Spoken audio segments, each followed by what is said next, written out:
After playing through Sonic Mania and Sonic Forces, I thought it would be even more fun to dive, well, even deeper into the Sonic lineage with Sonic 4 Episode 1 and 2. And yes, you are seeing that right here, and also the mobile version, because apparently it's the definitive edition of the game, which is really sad considering that this game came out in 2010 and the definitive edition of it is on mobile. Either way though, I will say that the mobile version isn't really optimized the best. As you're seeing down there, the control stick and jump button are insanely small and it's just not comfortable. Also, you can't make them bigger. Who thought of this? Either way, there are a lot of glaring issues that you can also see by looking at the footage, specifically the graphics. Visually, this game does not look good at all. This game looks like laughably bad.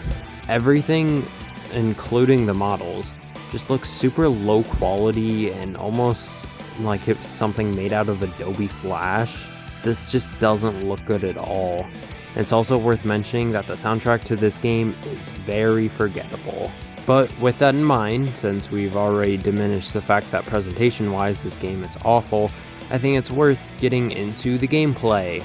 And yeah, we also kinda hit a dead end here as well. Gameplay-wise, this game is, well, it's a Sonic game, I guess. And level design-wise, well, let's just say it's not very good. But let's start with the gameplay.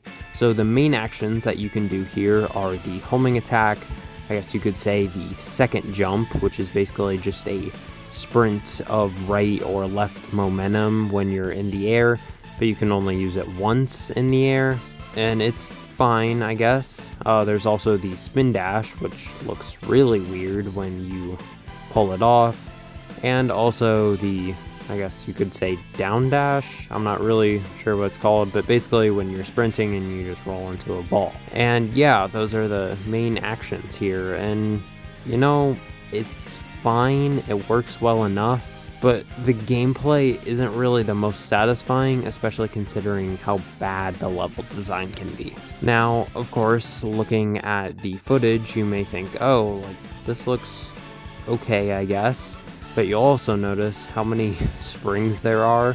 Like, you are in the air in this game a lot, and it just doesn't really feel as special as it does in the older Sonic games, because there's not really a lot of springs there, where here it's kind of like when the developers have no idea what to do, let's just throw in a spring, because what else are we supposed to do? Or let's throw in a slope. Just stuff like that that makes the level design significantly less fun. Also, not to mention that the third and fourth stages in this game are really, really bad. They chose to bring back Labyrinth Zone from Sonic 1. Okay, the worst zone in Sonic 1, and this version is a little bit better than the version in Sonic 1. Also not at the same time, especially considering that graphically it just looks so weird.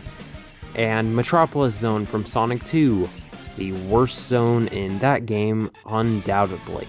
And, fun fact, Metropolis Zone in this game is worse than it is in Sonic 2.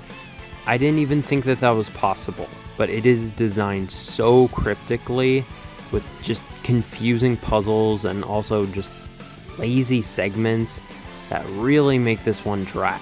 Also, it is worth mentioning now that this game only has those 4 levels, and they're all rip-offs from the classics.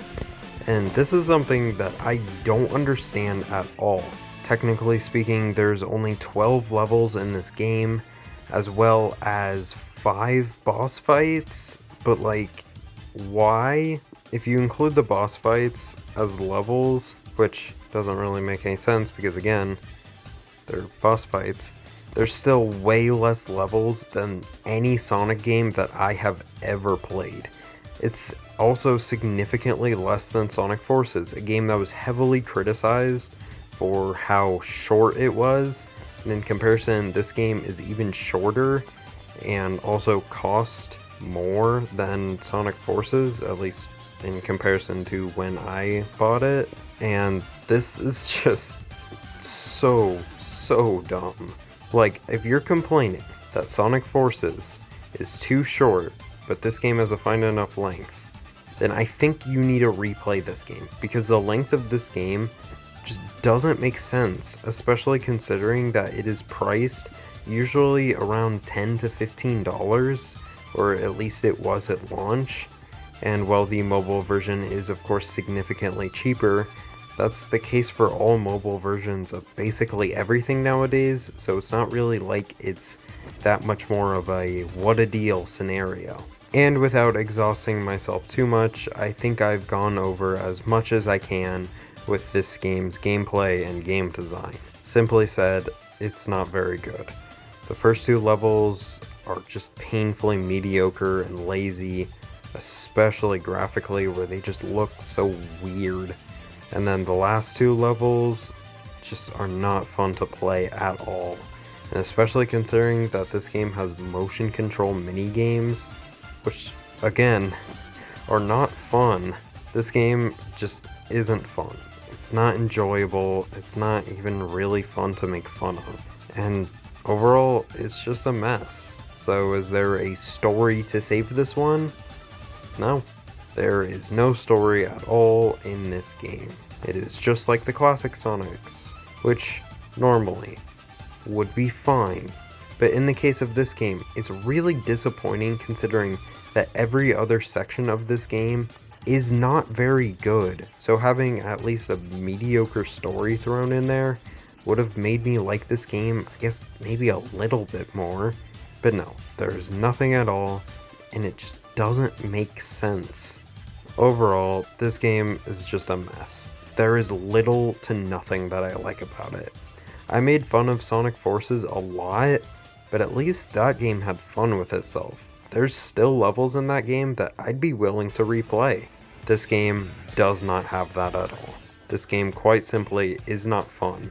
And honestly, the fact that this game isn't considered one of the worst Sonic games of all time has me terrified if I'm going to play the rest of the Sonic franchise. Honestly, I just want to quit it here, but there is still episode 2 to go through.